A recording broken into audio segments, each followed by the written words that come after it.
Hello and welcome, my name is David Morelli, and this video is how to manage your time like a champion.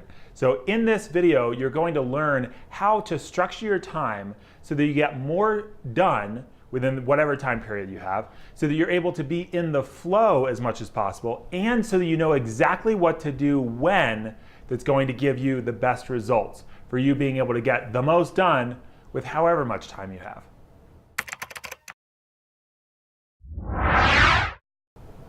Welcome to section 1 on time management. Let's explore first, before we go into the recommended way of structuring your time, let's go into how most people structure their time.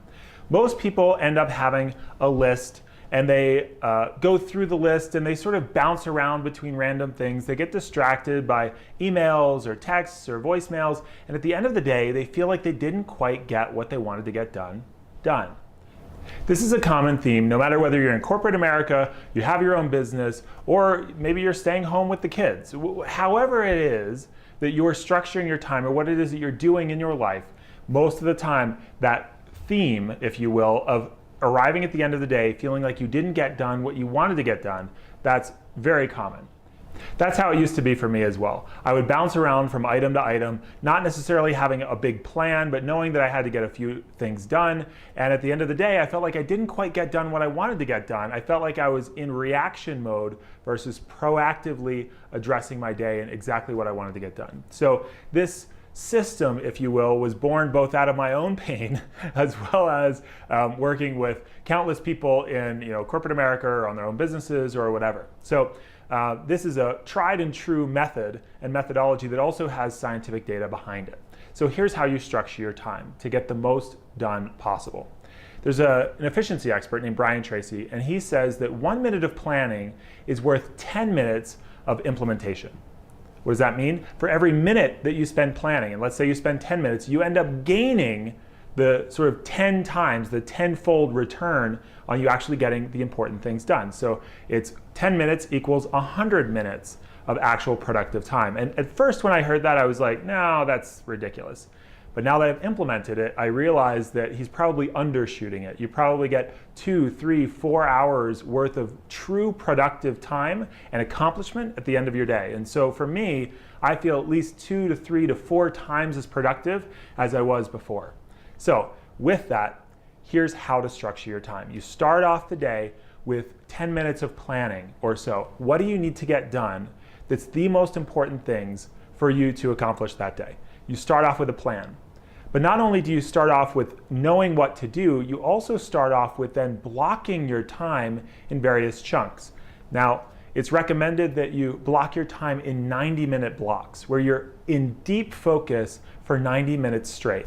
You can set a timer to do this, you can block it off in your calendar, but having a singular focus or a deep focus where your task is just to be as productive and or thoughtful as humanly possible. In that time period, you eliminate all distractions. You don't check email, you don't check your phone, you don't do anything that would be the distractions that would keep you from deep focus, to keep you in the flow in that time period. And it's about that length of time when your brain almost is going super deep and then it almost wants to naturally come up. It's almost like a beach ball underneath the water, and then it wants to come back up, right? So for 90 minutes, that's the optimum focus time. Now, to structure your day this way, I've included an example of how that might look, as well as how it might look in your day. So what you do is you would have 90 minutes of focus time, and then followed by a 10-minute break. Yes, how often do you actually take a break? It's important for you to have mental variety. It's important for you to be able to almost bob out of the water to, go check your email, go talk to somebody, go stand up, walk around, get a drink of water, step outside and enjoy the air or whatever. But for you to have that mental break, it's a little bit like interval training in athletics, where you go hard and then you rest. And then you go hard and you rest. Most people make the mistake of trying to sustain a steady workflow throughout the day, but it ends up dropping lower and lower and lower towards the end of the day. So that is the overview on time management and time blocking. All right, so let's talk about your day and your week. In order to get the most done possible, you want to, like I said, block off your time in various blocks and chunks. You want to have a plan at the beginning of the day. And then you want to go into, if you can, straight into a time block. Some people like to check email to figure out what are the most important items that may have changed overnight, and then they do their planning. But that time period needs to be somewhat limited so that you end up really focusing on the most important things. So then you go into the time block that might be 90 minutes, and then you take a rest. And then if you can, you go right into another time block, deep focus. Maybe it's on the same project, maybe it's on a different project. Deep focus, and then you come out, and let's say it's lunchtime. Before you go off to lunch, what you want to do is create what I call an exit transition. You want to almost recap what it is that you've done in the beginning of the day, measure it against what you planned to get done, and then as you look forward into your afternoon, how could you structure your time so that you get the most important things that are next done in the afternoon. So you might, again, you would do lunch, and then you would come back in actually and review your plan before going into the plan for the afternoon, because you want to unplug during lunch. You don't want to keep thinking about things. You want to unplug. So you'd come back in, you'd review whatever it is that you wanted to accomplish in the afternoon, and then you'd have these time blocks set up in a similar fashion to try and accomplish as much as humanly possible within those time periods, as deep focus as you can. Now, a lot of people will say, well, what do I do about the things that I need to get done, like email or like conversations? A lot of times you can proactively plan those and or to set aside time in blocks or in batches to say, okay, I'm going to start off the morning, I'm going to work on the, let's say, the most important projects that I need to work on.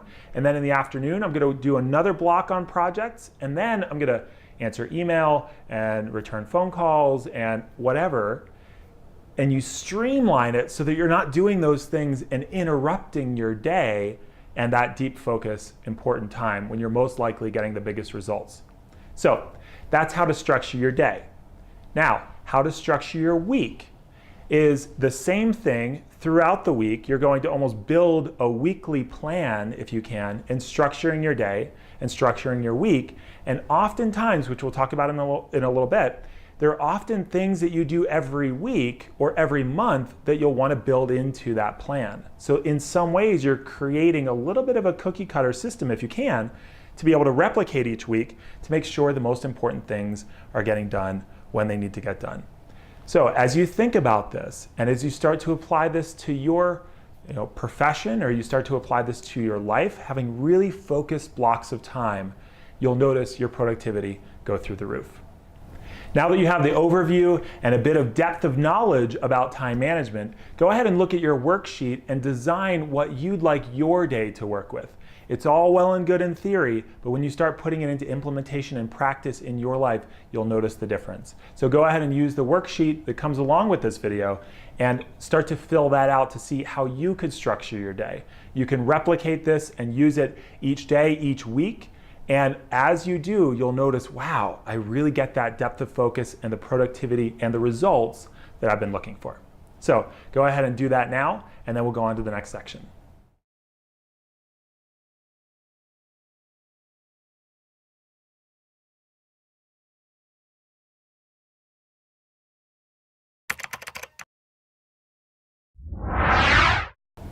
So now, what do you do in those time blocks?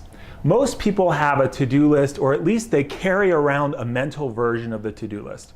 The hard thing about carrying around a mental version of your to-do list is that it ends up burning up your brain space, or takes up your brain capacity. And when that happens, you have less to bring to a focused moment of deep concentration. So what I recommend for a lot of people is to take all this stuff. It's almost like taking the information that's on your computer and putting it on an external hard drive. You're going to put it in a way onto a piece of paper, or it could be in your computer, where you actually have, you do a dump of all the things that you need to do. You list it all out. And for a lot of people, there's things that are on the home to-do list and there are things that are on the work to-do list. But let's cover the work to-do list for right now as the example. On this worksheet that you have, you're going to notice that there's a form or a format to start to fill out the items to do.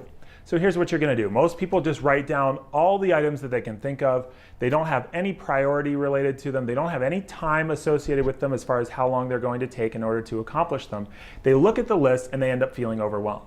And that's a demotivator to actually getting things done.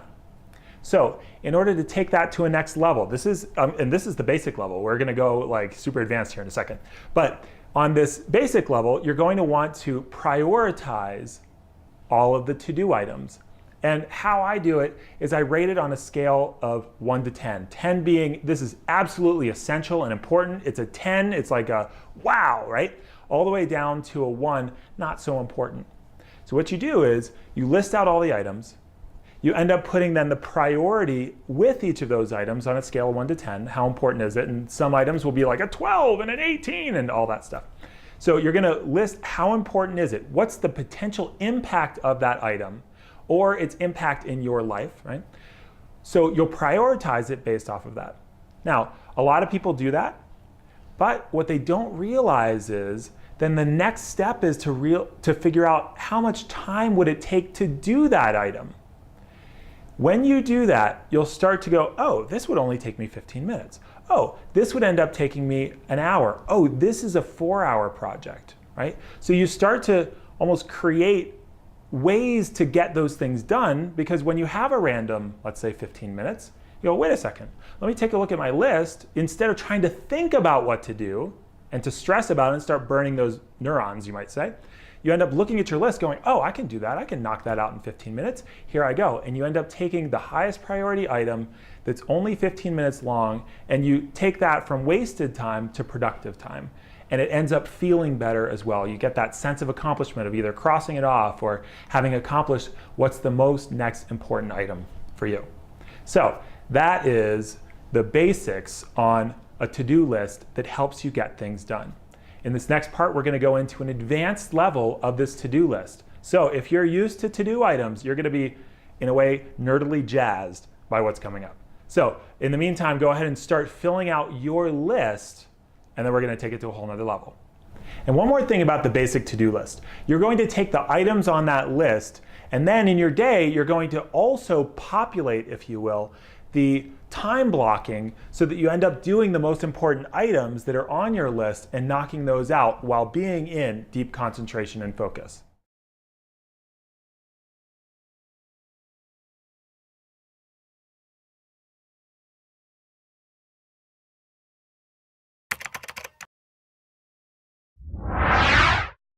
Now it's time to take to-do lists to a whole nother level. So let's go into the advanced way to work with these lists. You have a basic list that has lots of items on it. You have their priority, and you also have the amount of time that they take.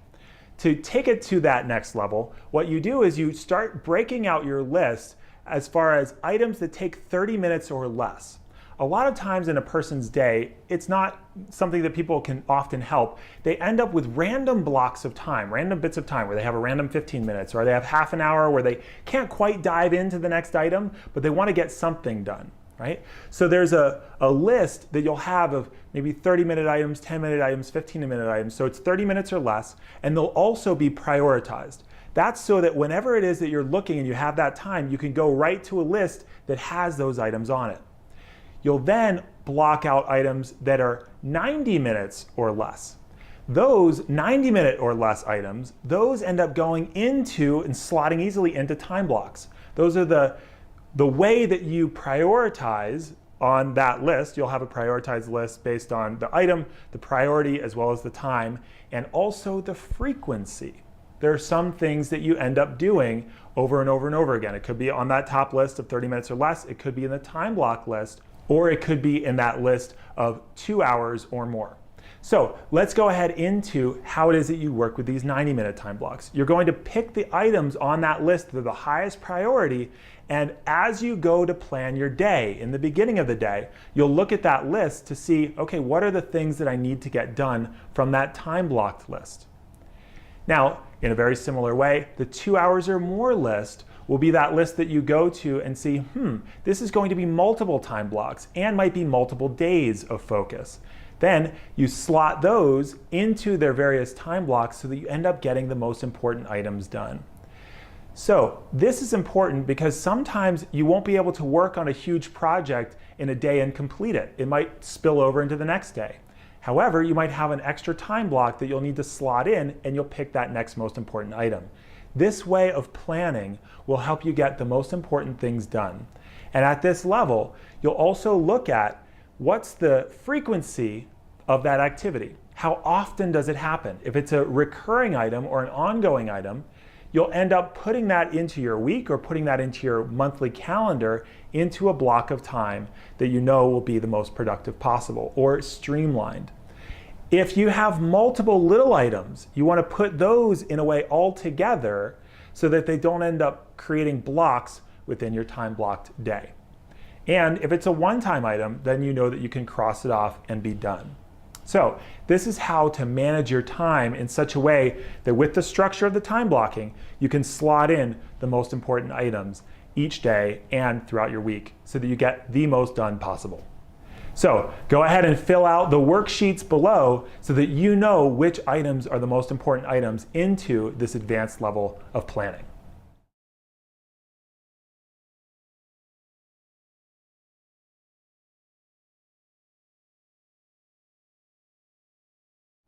So this video has been on how to manage your time like a champion, how to block your time, how to create lists that will end up helping you get things done.